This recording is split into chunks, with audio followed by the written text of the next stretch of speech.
Show. I'm your host, Eddie Shapiro. Today we have a Jewish war hero, Abram Lewin.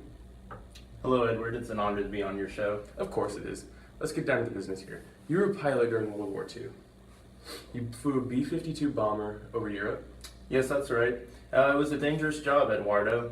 I was in constant fear for my life. I knew if I got shot down over Germany or another Nazi-controlled part of Europe, then I would be captured and put into a concentration camp. Dear God, what did you do to make sure that this didn't happen? Well, Ed, whenever a mission took me over Europe, I would always take my dog tags off that would identify me as a Hebrew or a Jewish person, and it would hide the evidence.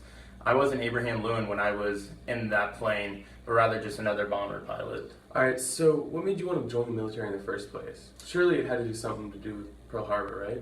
I mean, sure, I was pretty mad that all those innocent men lost their lives. However, I was more in for killing those Nazis and going back over to Europe to show those sons of guns that I was still alive and they messed with the wrong minority. So, what did you come home to after your time in the war? Well, I actually came home to a welcoming crowd. I was treated as a hero. I had the same liberties and rights as other Americans did and soldiers had. I actually decided to go back to school under the GI Bill. I eventually got my MBA and went on to open my own restaurant.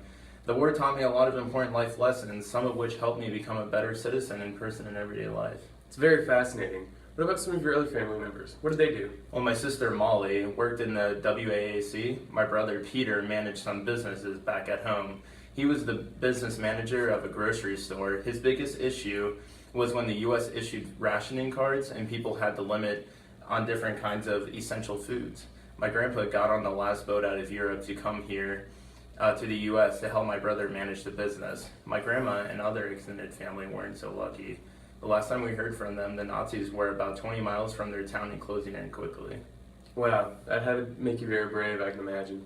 There wasn't a day that went by that I didn't think of the safety of my family over in Europe. I was living in constant fear of what might happen if we lose the war, how Judaism might become extinct, become an extinct religion. However, I had to remain strong and keep fighting. I had to show those Nazis the meaning of being a real fighter. My people have been under persecution for years and years, going all the way back to Babylonian captivity. Well, let me be the first to say thank you for your service and being on my show. I'm sure you've been honored to be on. Thank you for letting me on your show. I feel my people should never be forgotten. Our struggles should not be forgotten. I completely agree. Thanks for joining us on the Eddie Shapiro Show. Next week we have hero Bob Elder joining us to tell us stories about being a pilot.